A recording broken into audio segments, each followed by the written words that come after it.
ನಮಸ್ಕಾರ. ಈಗ ಕರ್ನಾಟಕ ಪರೀಕ್ಷಾ ಪ್ರಾಧಿಕಾರದ ಮೂಲಕ ವಿವಿಧ ವೃತ್ತಿಪರ ಕೋರ್ಸ್ಗಳಿಗೆ ನಾವು ಕೌನ್ಸಿಲಿಂಗ್ ಶುರು ಮಾಡಿದ್ವಿ. ಮೊದಲ ಸುತ್ತಿನ ಫಲಿತಾಂಶವನ್ನು ಪ್ರಕಟಿಸಿ ತಾವೆಲ್ಲ ಚಾಯ್ಸ್ ಆಗ್ತಾ ಇದ್ದೀರಾ. ವಿಶೇಷವಾಗಿ ನೀಟ್ ಫಲಿತಾಂಶ ಪ್ರಕಟ ಆಗಿದೆ. ಯಾರೆಲ್ಲ ಕೌನ್ಸಿಲಿಂಗಲ್ಲಿ ಭಾಗವಹಿಸಿರುವಂಥವರು ಸಹ ನೀಟ್ ಪರೀಕ್ಷೆಯನ್ನು ಬರೆದು ನೀಟ್ ರ್ಯಾಂಕನ್ನು ಪಡೆದಿದ್ದೀರಾ. ನೀವು ನೀಟ್ ಅಂದರೆ ಮೆಡಿಕಲ್, ಡೆಂಟಲ್, ಆಯುಷ್ ಪಡೆಯುವಂಥವ್ರಿದ್ದೀರಾ. ಬಟ್ ಕೌನ್ಸಿಲಿಂಗಲ್ಲಿ ನೀವು ಪಾರ್ಟಿಸಿಪೇಟ್ ಮಾಡಿದ್ದೀರಾ, ಯಾವುದೋ ಒಂದು ಸೀಟನ್ನು ತಾವು ಪಡೆದಿದ್ದೀರಾ. ಇಲ್ಲಿವರೆಗೆ ಕೌನ್ಸಿಲಿಂಗಲ್ಲಿ ಭಾಗವಹಿಸಿನೇ ಇಲ್ಲ, ಆದರೆ CET ಎಕ್ಸಾಮನ್ನು ತಾವು ಬರೆದಿರ್ಬೋದು, ಅಪ್ಲಿಕೇಶನ್ ಹಾಕಿದ್ದೀರಾ. ಬಟ್ ನೀಟನ್ನು ಅಷ್ಟೇ ರಿಸಲ್ಟ್ ಬರಲಿ, ನೀಟ್ ಪರೀಕ್ಷೆ ಆಧರಿಸಿ ನಾವು ಮೆಡಿಕಲ್ಗೆ ನಾವು ಭಾಗವಹಿಸಬೇಕು ಅನ್ನುವಂತಹ ಪೋಷಕರು, ವಿದ್ಯಾರ್ಥಿಗಳಿದ್ದೀರಾ. ಈ ನೀಟ್ ಫಲಿತಾಂಶ ಪ್ರಕಟವಾದ ಹಿನ್ನೆಲೆ ಒಳಗಡೆ ಮೆಡಿಕಲ್, ಡೆಂಟಲ್, ಆಯುಷ್ ಅಡ್ಮಿಷನ್ ಪಡೆಯುವಂತಹ ವಿದ್ಯಾರ್ಥಿಗಳು ಮತ್ತು ಪೋಷಕರಿಗೆ ಕೆಲವು ಆರಂಭಿಕವಾಗಿ ಏನೆಲ್ಲ ತಾವು ಮಾಡಬೇಕಾಗುತ್ತೆ ಸಿದ್ಧತೆ ಅಂತ ಅನ್ನುವಂಥದ್ದನ್ನು ನಾನು ಹೇಳ್ತೀನಿ. ಯಾಕೆಂದರೆ ತಾವು ಸುಮ್ಮನೆ ಗೊಂದಲದಲ್ಲಿದ್ದೀರಾ. ನನಗೆ ಯಾರ್ಯಾರು ಫೋನ್ ಮಾಡ್ತಾಯಿದ್ದಾರೆ, ಇಲ್ಲ CET ಕೌನ್ಸಿಲಿಂಗಲ್ಲಿ ಭಾಗವಹಿಸಿರ್ಬೇಕಂತೆ ಕಂಪಲ್ಸರಿ, ಅವರು ಮಾತ್ರ ಇಲ್ಲಿ ನೀಟು ಆಪ್ಷನ್ ಎಂಟ್ರಿ ಮಾಡೋದಕ್ಕಾಗುತ್ತಂತೆ, ಇಲ್ಲ ಈಗ ನೀಟು ನೀವು ರಿಸಲ್ಟ್ ಬಂದುಬಿಟ್ಟಿದೆ, ಇನ್ನೇನು ಕೌನ್ಸಿಲಿಂಗ್ ಶುರುವಾಗುತ್ತೆ, ನೀವು ಲಾಗಿನ್ ಆಗಿ ಆಪ್ಷನ್ ಎಂಟ್ರಿ ಮಾಡಬೇಕಂತೆ, ನೀವು ಲಿಂಕ್ ಏನೆಲ್ಲ ಹೇಳ್ತೇನೆ. ನಾನು ನಿಮಗೆ ಕ್ಲಾರಿಟಿ ಕೊಡ್ತೀನಿ. ನೋಡಿ, ನಮ್ಮ ರಾಜ್ಯದಲ್ಲಿ ನಾವು ಕಂಬೈನ್ಡ್ ಸೀಟ್ ಅಲಾಟ್ಮೆಂಟ್ ಅಂತ ಮಾಡ್ತೀವಿ. ಏನು ಕಂಬೈನ್ಡ್ ಸೀಟ್ ಅಲಾಟ್ಮೆಂಟ್ ಅಂದರೆ, ಬೇರೆ ಬೇರೆ PUC CET ಫಲಿತಾಂಶ ಮತ್ತು ನೀಟು ಫಲಿತಾಂಶವನ್ನು ಆಧರಿಸಿ ಯಾವೆಲ್ಲ ಕೋರ್ಸ್ಗಳಿಗೆ ಹಂಚಿಕೆಯನ್ನು ಮಾಡ್ಬೋದು ಸೀಟ್ಗಳನ್ನು, ಅದನ್ನೆಲ್ಲ ಒಟ್ಟಿಗೆ ನಾವು ಮಾಡ್ತೀವಿ.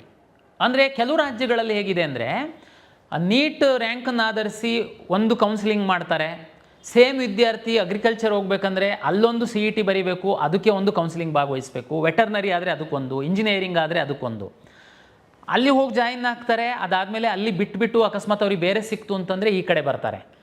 ಈ ಥರ ಆಮೇಲೆ ಬೇರೆ ಬೇರೆ ಟೈಮಲ್ಲಿ ಕೌನ್ಸಿಲಿಂಗ್ ನಡೆಯುತ್ತೆ. ಬಟ್ ನಮ್ಮ ರಾಜ್ಯದಲ್ಲಿ ಆ ರೀತಿ ಇಲ್ಲ. ನಮ್ಮಲ್ಲಿ ಎಲ್ಲ ವೃತ್ತಿಪರ ಕೋರ್ಸುಗಳಿಗೆ ಕಂಬೈನ್ಡ್ ಕೌನ್ಸಿಲಿಂಗ್ ನಾವು ಮಾಡುವಂಥದ್ದು. ಹಾಗಾಗಿ ಯಾರೆಲ್ಲ CET ಅಪ್ಲಿಕೇಶನ್ ಹಾಕಿದ್ದೀರಾ, ನೀವು ನೀಟು ಪರೀಕ್ಷೆಯನ್ನು ಸಹ ಬರೆದಿದ್ದೀರಾ, ನೀಟು ಫಲಿತಾಂಶ ಪ್ರಕಟ ಆಗಿದೆ.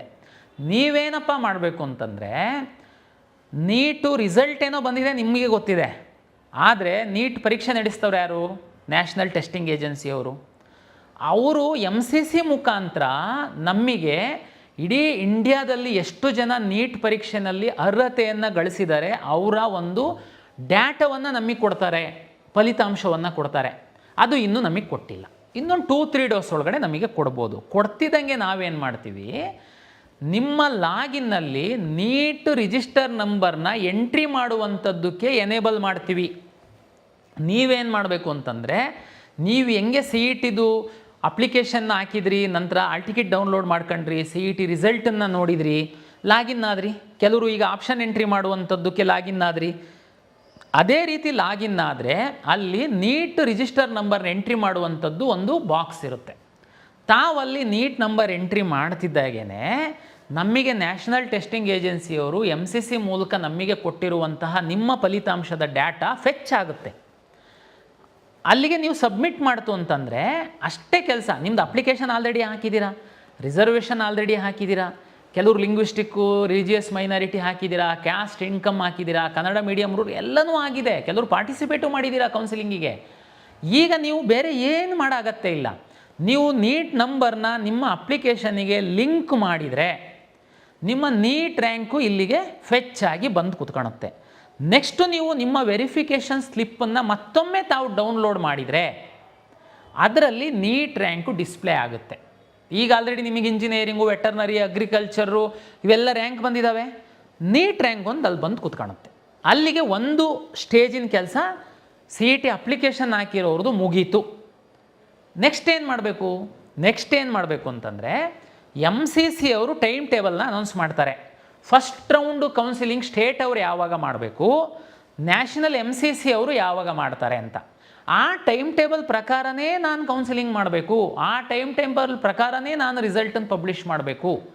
ಅಲ್ಲಿ ಏನು ಗೊಂದಲ ಆಗಲ್ಲ. ಸದ್ಯಕ್ಕೆ ನೀವು ಟೆನ್ಷನ್ ಮಾಡ್ಕೊಂಡು ಅಲ್ಲಿ ಇಲ್ಲಿ ಓಡಾಡೋದು, ಅವ್ರು ಗೈಡ್ ಮಾಡ್ತಾರೆ, ಇವ್ರು ಗೈಡ್ ಮಾಡ್ತಾರೆ, ಪೇಯ್ಡ್ ಕೌನ್ಸಿಲಿಂಗ್ ಏನು ತಲೆ ಬಿಸಿ ಮಾಡಬೇಡಿ. ನೀವು ಸದ್ಯಕ್ಕೆ CET ಅಪ್ಲಿಕೇಶನ್ ಹಾಕಿದ್ದೀರಾ, ಕೆಲವರು ಕೌನ್ಸಿಲಿಂಗಲ್ಲಿ ಭಾಗವಹಿಸಿದ್ದೀರಾ, ಕೆಲವರು ಭಾಗವಹಿಸದೇ ಇರಬಹುದು. ನೀವು ಇನ್ನೊಂದು 3-4-5 ಡೇಸ್ ಒಳಗಡೆ ನೀಟ್ ರಿಸಲ್ಟು ಡಾಟಾ KEAಗೆ ಬರುತ್ತೆ. ನಾವು ನಿಮ್ಮ ಲಾಗಿನ್ನಲ್ಲಿ ನೀಟ್ ನಂಬರ್ನ ಎಂಟ್ರಿ ಮಾಡೋದಕ್ಕೆ ಹೇಳ್ತೀವಿ. ಅಲ್ಲಿವರೆಗೆ ಸರ್ ನಮಗೆ ಹೆಂಗೆ ಗೊತ್ತಾಗುತ್ತೆ ಸರ್ ನಾವು ನಿಮ್ಮ ವೆಬ್ಸೈಟ್? ಚಿಂತೆ ಮಾಡಬೇಡಿ. ನೀವು KEA ಅಪ್ಲಿಕೇಶನ್ ಹಾಕುವಾಗ ಏನು ರಿಜಿಸ್ಟರ್ ನಂಬರ್ ಮಾಡಿದ್ದೀರಾ ಅಲ್ಲಿಗೆ ನಾವು ನಿಮಗೊಂದು ವಾಟ್ಸಪ್ SMS ಕಳಿಸ್ತೀವಿ. ನೀವು ಸುಮ್ಮನೆ ಟೆನ್ಷನ್ ಮಾಡ್ಕೊಂಡು ಏನು ಓಡಾಡೋದು ಬೇಡ, SMS ಕಳಿಸ್ತೀವಿ. ಆವಾಗ ನೀವು ನಂಬರ್ನ ಲಿಂಕ್ ಮಾಡಿ ಸಾಕು. ಬೇರೆ ಈಗೇನು ಮಾಡಬೇಕು ಹಂಗಿದ್ರೆ, ಬರೀ ಈಗ ನಿಮ್ಮದು ಉದಾಹರಣೆಗೆ 1,00,000 ರ್ಯಾಂಕ್ ಬಂದಿದೆ, 50,000 ರ್ಯಾಂಕ್ ಬಂದಿದೆ. ಸರ್ ನನಗೆ ಗೌರ್ಮೆಂಟ್ ಸೀಟ್ ಸಿಗುತ್ತಾ ಸರ್, ಪ್ರೈವೇಟು ಕಾಲೇಜಲ್ಲಿ ಸೀಟ್ ಸಿಗುತ್ತಾ ಸರ್, ನಾನು ಮ್ಯಾನೇಜ್ಮೆಂಟ್ ಸೀಟಿಗೆ ಹೋಗಬೇಕು ಸರ್, PCTಗೆ ಹೋಗ್ಬೇಕಾ? ಇದು ಎಲ್ಲ ಗೊಂದಲ ಇದೆ. ಇದಕ್ಕೆ ನೀವೇನು ಮಾಡಿ, ಕರ್ನಾಟಕ ರಾಜ್ಯದಲ್ಲಿ ಸರ್ಕಾರಿ ಮೆಡಿಕಲ್ ಕಾಲೇಜುಗಳು ಎಷ್ಟಿದ್ದಾವೆ ಅದರಲ್ಲಿರುವಂತಹ ಸೀಟುಗಳ 85% ಸೀಟುಗಳು KEA ಮೂಲಕ ಅಲಾಟ್ ಆಗುತ್ತೆ. ಕರ್ನಾಟಕ ರಾಜ್ಯದಲ್ಲಿರುವಂತಹ ಖಾಸಗಿ ಮೆಡಿಕಲ್ ಕಾಲೇಜುಗಳ 100% ಸೀಟುಗಳು KEA ಮುಖಾಂತರನೇ ಅಲಾಟ್ ಆಗುತ್ತೆ. ಆದರೆ ಅಲ್ಲಿ ಆ ಸೀಟ್ಗಳಲ್ಲಿ ಶೇರಿಂಗ್ ಬೇರೆ ಬೇರೆ ಇರುತ್ತೆ. ಉದಾಹರಣೆಗೆ ಒಂದು ಖಾಸಗಿ ಮೆಡಿಕಲ್ ಕಾಲೇಜ್ ಇದೆ ಅಂದರೆ ಅದರಲ್ಲಿ 100 ಸೀಟುಗಳಿದೆ ಅಂತಂದರೆ 40 ಸೀಟುಗಳು KEA ಮೂಲಕ ಸರ್ಕಾರಿ ಫೀಸಿಗೆ ಹಂಚಿಕೆ ಮಾಡಲಾಗುತ್ತೆ.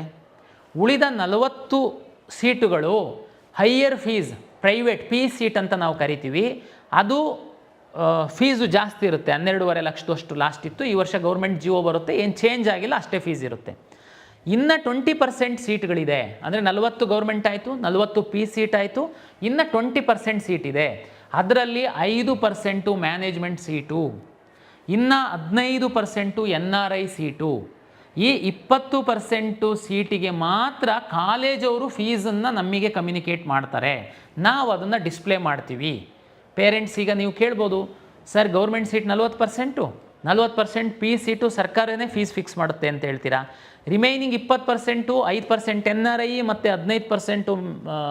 5% ಮ್ಯಾನೇಜ್ಮೆಂಟು 15% NRI ಸೀಟಿಗೆ ಕಾಲೇಜವರೇ ಫೀಸ್ ಫಿಕ್ಸ್ ಮಾಡಬೇಕು ಅಂತ ಹೇಳ್ತೀರಾ.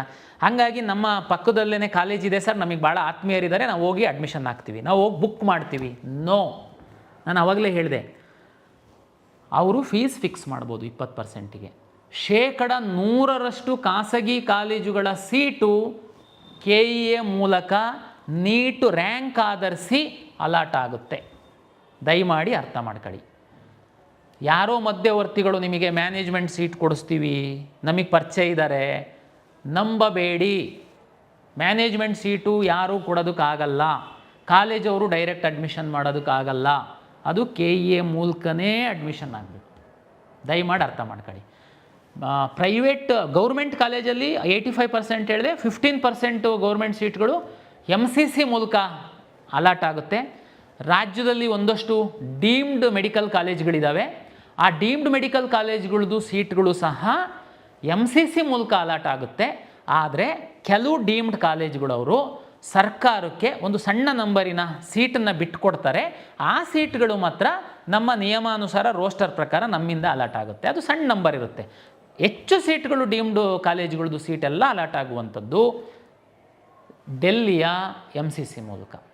ದಯಮಾಡಿ ಮೆಡಿಕಲ್ ಆಸ್ಪಿರೆಂಟ್ ಏನಿದ್ದೀರಾ, ನೀವು ಗೊಂದಲಕ್ಕೊಳಕಾಗಕ್ಕೆ ಹೋಗಬೇಡಿ. ಇನ್ನು ಕೆಲವರು ಸರ್ ನಾವು ಮೆಡಿಕಲ್ಗೆ ಮಾತ್ರ ಆಸ್ಪಿರೆಂಟ್ ಇದ್ವಿ, ಹಾಗಾಗಿ ನಾವು KCET ಅಪ್ಲಿಕೇಶನ್ನೇ ಹಾಕಿರಲಿಲ್ಲ, ಈಗ ನಾವು ಮೆಡಿಕಲ್ಲು ನೀಟ್ ಎಕ್ಸಾಮ್ ಬರೆದಿದ್ವಿ, ರಿಸಲ್ಟ್ ಬಂದಿದೆ, ನಾವೇನು ಮಾಡಬೇಕು? ನೀವು ಅಪ್ಲಿಕೇಶನ್ ಹಾಕಿ. ಅಪ್ಲಿಕೇಶನ್ ಹಾಕಕ್ಕೆ ಕೇಳಿದ್ದೀವಿ, ದಯಮಾಡಿ ತಾವು ನೀವು ಫ್ರೆಶ್ಶಾಗಿ ಅಪ್ಲಿಕೇಶನ್ ಹಾಕಬೇಕು. ಯಾಕೆಂದರೆ ಏನಾಗುತ್ತೆ, ಇಲ್ಲಿ ಬೇರೆ ರಾಜ್ಯದಲ್ಲಿ ಸಹ ಕನ್ನಡಿಗರು ಹೋಗಿರ್ತಾರೆ, ಅವರು ಅಷ್ಟೊಂದು ಆ ಟೈಮಲ್ಲಿ ಗಮನ ಹರಿಸಿರ್ಲಿಕ್ಕಿಲ್ಲ, ಅವ್ರುಗಳೆಲ್ಲ ಈಗ ಅರ್ಜಿ ಹಾಕಬಹುದು. ಸರ್ ಕರ್ನಾಟಕದ ನೀಟ್ ರ್ಯಾಂಕ್ ಯಾವಾಗ ಬಿಡ್ತೀರಾ? ಕರ್ನಾಟಕದಲ್ಲಿ ನೀಟ್ ರ್ಯಾಂಕ್ ಅಂತ ಒಂದು ಇರಲ್ಲ, ಪೋಷಕರು ಅರ್ಥ ಮಾಡ್ಕೊಳ್ಳಿ. ನೀಟ್ ರ್ಯಾಂಕ್ ಏನಿದೆ ಆಲ್ ಇಂಡಿಯಾ ರ್ಯಾಂಕು. ನಾವು ಅಲಾಟ್ ಮಾಡುವಾಗ ಸಹ ನಿಮಗೆ ಮೆನ್ಷನ್ ಮಾಡುವಂಥದ್ದು ನೀಟ್ ರ್ಯಾಂಕ್ ಅಂತಂದರೆ ಅದು ಆಲ್ ಇಂಡಿಯಾ ರ್ಯಾಂಕೇನೆ, ಕರ್ನಾಟಕ ರ್ಯಾಂಕ್ ಇರಲ್ಲ. ನಾವು ನಮ್ಮ ವಿದ್ಯಾರ್ಥಿಗಳಿಗೆ ಅನುಕೂಲ ಆಗಲಿ ಅಂತ ನ್ಯಾಷನಲ್ ಟೆಸ್ಟಿಂಗ್ ಏಜೆನ್ಸಿಯವರಿಂದ ನಮಗೆ ಇಡೀ ಭಾರತ ದೇಶದಲ್ಲಿ ನೀಟ್ ಬರೆದು ಎಲಿಜಿಬಲ್ ಆಗಿರುವಂಥವ್ರದ್ದೆಲ್ಲ ಡಾಟಾ ನಮಗೆ ಬಂದಾದ ಮೇಲೆ ಯಾರೆಲ್ಲ ಕರ್ನಾಟಕದ ಅಡ್ರೆಸ್ಸನ್ನು ಕೊಟ್ಟಿದ್ದಾರೆ ಅರ್ಜಿ ಹಾಕುವಂಥ ಸಂದರ್ಭದಲ್ಲಿ. ಆ ವಿದ್ಯಾರ್ಥಿಗಳ ಡೇಟಾನ ತೆಗೆದು ಡಿಸೆಂಡಿಂಗ್ ಆರ್ಡ್ರಲ್ಲಿ ಅಂದರೆ top to bottom serial number wise ಹಾಕ್ತೀವಿ. That is not NEET rank. ಅದು ನಮ್ಮ ಕನ್ನಡಿಗರು ಯಾವ ಸ್ಥಾನದಲ್ಲಿದ್ದಾರೆ ಅಂತನ್ನುವಂಥ ತೋರಿಸೋದಕ್ಕೆ ಹಾಕ್ತೀವಿ. ಅಲ್ಲೂ ಒಂದು ಅರ್ಥ ಮಾಡ್ಕೊಳ್ಳಿ, ಅದು 90% ಅಷ್ಟೇ ಕರೆಕ್ಟು. ಲಾಸ್ಟ್ ಟೈಮ್ ನಾವು ಈ ಥರ ಒಂದು ಅಲಾಟ್ ಮಾಡಿದ್ವಿ. ಮಾಡಿದ ಮೇಲೆ ನಾವು ಸೀಟ್ ಅಲಾಟ್ ಮಾಡುವಾಗ ಕನ್ನಡಿಗರು ಸೀಟು ಅಂದರೆ ನಾರ್ಮಲಿ ತಮಗೆಲ್ಲ ಗೊತ್ತಿದೆ 40% ಸೀಟು ಮತ್ತು ಗೌರ್ಮೆಂಟ್ ಮೆಡಿಕಲ್ ಕಾಲೇಜಿನ 85% ಸೀಟು ನಾವು ಅಲಾಟ್ ಮಾಡುವಂಥದ್ದು ಕನ್ನಡಿಗರಿಗೆ ಮಾತ್ರ ಎಲ್ಲ ನಿಯಮಾನುಸಾರ. ನಾನು ಡಿಸೆಂಡಿಂಗ್ ಆರ್ಡ್ರಲ್ಲಿ ಕರ್ನಾಟಕದ ರೆಸಿಡೆನ್ಷಿಯಲ್ ಅಡ್ರೆಸ್ ಕೊಟ್ಟಿರೋದು ಒಂದು ಪಟ್ಟಿ ಹಾಕಿದ್ದೆ. ಅದಾದಮೇಲೆ ರಿಸಲ್ಟ್ ಅನೌನ್ಸ್ ಮಾಡಿದಾಗ ಕೆಲವು ವಿದ್ಯಾರ್ಥಿಗಳು ಈ ಪಟ್ಟಿನಲ್ಲಿ ಇಲ್ದಿರೋರು ಅಲ್ಲಿದ್ದರು. ಇದು ಹೆಂಗೆ ಸಾಧ್ಯ ನೋಡಿ, ಇವರು ಕನ್ನಡಿಗರೇ ಅಲ್ಲ, ಅವರಿಗೆ ಗೌರ್ಮೆಂಟ್ ಸೀಟನ್ನು ಕೊಟ್ಟಿದ್ದಾರೆ ಅಂತ. ಹಂಗಿರಲ್ಲ ನೋಡಿ. ಕನ್ನಡಿಗ ಒಬ್ಬ ಡೆಲ್ಲಿನಲ್ಲಿದ್ದಾನೆ, ಕನ್ನಡಿಗ ಒಬ್ಬ ಜಮ್ಮು ಕಾಶ್ಮೀರದಲ್ಲಿ ಆರ್ಮ್ ಫೋರ್ಸಲ್ಲಿದ್ದಾನೆ, ಅವ್ರು ಕರ್ನಾಟಕದ ಅಡ್ರೆಸ್ ಕೊಟ್ಟಿರ್ತಾರೆ ನೀಟ್ ಅಪ್ಲಿಕೇಶನ್ನಲ್ಲಿ, ಇಲ್ಲ ಅಲ್ವಾ? ಅವನು ಈಗ ನೀಟ್ ಅಪ್ಲಿಕೇಶನ್ ಹಾಕುವಾಗ ರಿಜಿಸ್ಟ್ರ್ ಮಾಡಿರ್ತಾನೆ, ಅವನದು ಡಾಕ್ಯುಮೆಂಟ್ ವೆರಿಫಿಕೇಷನ್ ಮಾಡ್ತೀವಿ, ಅವ್ರ ತಂದೆ ತಾಯಿ ಕನ್ನಡಿಗರ ಅಂಥೇಳಿ. ಹಂಗಾಗಿ ಅದಕ್ಕೆ ನಾನು ಹೇಳಿದ್ದು, ನಮ್ಮ ಡಿಸೆಂಡಿಂಗ್ ಆರ್ಡ್ರಲ್ಲಿ ಏನು ಹಾಕ್ತೀನಿ, ನೀಟ್ ಅರ್ಜಿಯಲ್ಲಿ ಕರ್ನಾಟಕದ ವಿಳಾಸ ಕೊಟ್ಟಂಥವ್ರದನ್ನು ನಾನು ಡಿಸೆಂಡಿಂಗ್ ಆರ್ಡ್ರಲ್ಲಿ ಹಾಕ್ತೀನಿ. ಅದಲ್ಲದೇನೂ ಸ್ವಲ್ಪ ಜನ ಕನ್ನಡಿಗರು ಅದರಿಂದ ಮಿಸ್ ಆಗಿರ್ತಾರೆ. ಅದು ಹಾರ್ಡ್ಲಿ ಒಂದು 5 to 10%. ಇದು ತಮ್ಮ ಮಾಹಿತಿಗೋಸ್ಕರ ಅಷ್ಟೇ. ಬಟ್ ಅದನ್ನು ನಾವು ಮಾಡ್ತೀವಿ, ನಿಮಗೆ ಇನ್ನೊಂಚೂರು ಐಡಿಯಾ ಬರುತ್ತೆ. ಆದರೆ ನೀವು ಕಳೆದ ವರ್ಷದ್ದು ಕಟ್ ಆಫನ್ನೇನು ಚೆಕ್ ಮಾಡ್ತೀರಲ್ವಾ, ಕಾಲೇಜ್ ವೈಸು ಚೆಕ್ ಮಾಡ್ಕೊಂಡು ನಿಮ್ಮ ಮಗು ಈ ವರ್ಷ ಯಾವ ಕಾಲೇಜಲ್ಲಿ ಹತ್ತತ್ರ ಬರ್ಬೋದು ಅಂತ ನಿಮಗೊಂದು ಐಡಿಯಾ ಬರುತ್ತೆ ಅಂತಂದರೆ, ತಾವು ಕರ್ನಾಟಕದ್ದು ರ್ಯಾಂಕು ಏನು ತಲೆಬಿಸಿ ಮಾಡೋಕ್ಕೆ ಹೋಗಬೇಡಿ. ನೀವು ನೀಟು ಆಲ್ ಇಂಡಿಯಾ ರ್ಯಾಂಕನ್ನೇ ನೋಡಿ ಚೆಕ್ ಮಾಡ್ಕೊಳ್ಳಿ. ಯಾಕೆಂದರೆ ನಮ್ಮ ಒಂದು ಅಲಾಟ್ಮೆಂಟ್ ಲಿಸ್ಟಲ್ಲೆಲ್ಲ ನಾವೇನು ತೋರಿಸಿದ್ದೀವಿ ಅದು ಆಲ್ ಇಂಡಿಯಾ ರ್ಯಾಂಕೇ ಇದೆ. ಉದಾಹರಣೆಗೆ ನೀವು ನಿಮಗೆ ಈಸಿ ಆಗೋದಕ್ಕೆ ಸುಮ್ಮನೆ ಗೂಗಲ್ ಹುಡ್ಕೋದು ಅಲ್ಲಿ ಇಲ್ಲಿ ಎಲ್ಲೂ ಹುಡ್ಕಕ್ಕೆ ಹೋಗಬೇಡಿ. ಕರ್ನಾಟಕ ಪರೀಕ್ಷಾ ಪ್ರಾಧಿಕಾರದ ವೆಬ್ಸೈಟ್ ಓಪನ್ ಮಾಡಿ, ಆ ಕೆಳಗಡೆ ಕಾರ್ನರಲ್ಲಿ KEA ಚಾರ್ಟ್ ಬಾಟ್ ಅಂತ ಒಂದಿದೆ ಐಕಾನು, ಅದ್ರ ಮೇಲೆ ಕ್ಲಿಕ್ ಮಾಡಿ ಕಳೆದ ವರ್ಷದ್ದು ಕಟ್ ಆಫ್ ರ್ಯಾಂಕ್ ಬೇಕಂತೇಳಿ ಕ್ಲಿಕ್ ಮಾಡಿ. ಅಲ್ಲಿ ನಿಮಗೆ ಕಳೆದ ವರ್ಷದ್ದು ಕಾಲೇಜ್ ವೈಸ್ ರ್ಯಾಂಕ್ ಸಿಗುತ್ತೆ, ಗ್ರೂಪ್ ವೈಸ್ ಅಂದರೆ caste wise 3A 3B 2A ಸಿಗುತ್ತೆ, ಮ್ಯಾನೇಜ್ಮೆಂಟ್ ಸೀಟ್ದು ಕಟ್ ಆಫು ಏನಿತ್ತು first round second round mop-up round, ಯಾವ್ಯಾವ ರೌಂಡಲ್ಲಿ ಯಾವ್ಯಾವ ಕಾಲೇಜಲ್ಲಿ ಯಾವ್ಯಾವ ರ್ಯಾಂಕಿನ ವಿದ್ಯಾರ್ಥಿಗಳಿಗೆ ಸೀಟು ಸಿಕ್ಕಿದೆ ಅನ್ನುವಂಥದ್ದು ನಿಮಗೆ ಒಂದೇ ಇದರಲ್ಲಿ ಸಿಕ್ಬಿಡುತ್ತೆ. ನೀವು ಯಾರಿಗೆ ಕೇಳೋದು ಬೇಕಾಗಿಲ್ಲ. ನಮ್ಮ ವೆಬ್ಸೈಟಲ್ಲಿ ಅದು ಸೌಲಭ್ಯ ನಾವು ಮಾಡಿಕೊಟ್ಟಿದ್ದೀವಿ. ದಯಮಾಡಿ ಆ ಸೌಲಭ್ಯನ ಬಳಸ್ಕೊಳ್ಳಿ. ಮುಂದಿನ ಒಂದು ವಾರ ಆಗ್ಬೋದು ನನ್ನ ಪ್ರಕಾರ ಡೇಟಾ ಬಂದು ನಾವು ನಿಮಗೆ ಮೆಡಿಕಲ್ ಎಜುಕೇಷನಿಂದ ನಮಗೆ ಈ ವರ್ಷದ್ದು ಮೆಡಿಕಲ್ ರಿಲೇಟೆಡ್ ಸೀಟ್ ಮ್ಯಾಟ್ರಿಕ್ಸ್ ಬಂದು ನಾನು ಕೌನ್ಸಿಲಿಂಗ್ ಶುರು ಮಾಡುವಂಥದ್ದು. ತಮಗೆಲ್ಲ ಗೊತ್ತಿದೆ, ಈಗ ಫಸ್ಟ್ ರೌಂಡು ಇಂಜಿನಿಯರಿಂಗ್ ಕೋರ್ಸ್ ಎಲ್ಲ ಏನು ಚಾಯ್ಸ್ ಫಿಲ್ಲಿಂಗು ಮುಗಿದು ಏನು ನೆಕ್ಸ್ಟು ರೌಂಡೊಂದು ಶುರು ಮಾಡೋದ್ರೊಳಗಡೆ ಅದು ಬರುತ್ತೆ, ಎನೇಬಲ್ ನಾವು ಮಾಡ್ತೀವಿ. ಅಲ್ಲಿವರೆಗೆ ನೀವು ಹೋಮ್ವರ್ಕ್ ಮಾಡ್ಕೊಳ್ಳಿ. ಸುಮಾರು ಜನ ಯಾರು ನಾನೀಗಾಗಲೇ ಬೇರೆ ವಿಡಿಯೋದಲ್ಲಿ ಕ್ಲಾರಿಫೈ ಮಾಡಿದ್ದೀನಿ, ಯಾರು ಕೌನ್ಸಿಲಿಂಗಲ್ಲಿ ಭಾಗವಹಿಸಿದ್ದೀರಾ, ಮೆಡಿಕಲ್ ಆಸ್ಪರೆಂಟ್ ಇದ್ದೀರಾ, ದಯಮಾಡಿ ಅಡ್ಮಿಷನ್ ಆಗೋಕ್ಕೆ ಹೋಗಬೇಡಿ. ಚಾಯ್ಸ್ 2 ಹಾಕಿ ವೆಯ್ಟ್ ಮಾಡಿ. ನಾನು ಮೆಡಿಕಲ್ಲು ಡೆಂಟಲ್ ಆಯು ಸೀಟ್ ಮೆಟ್ರಿಕ್ಸ್ ಬರ್ತಿದ್ದಂಗೆ ನಿಮ್ಮ ಲಾಗಿನಲ್ಲಿ ಡಿಸ್ಪ್ಲೇ ಆಗುತ್ತೆ, ತಾವು ಅದಕ್ಕೆ ಆಪ್ಷನ್ ಎಂಟ್ರಿ ಮಾಡ್ಬೋದು.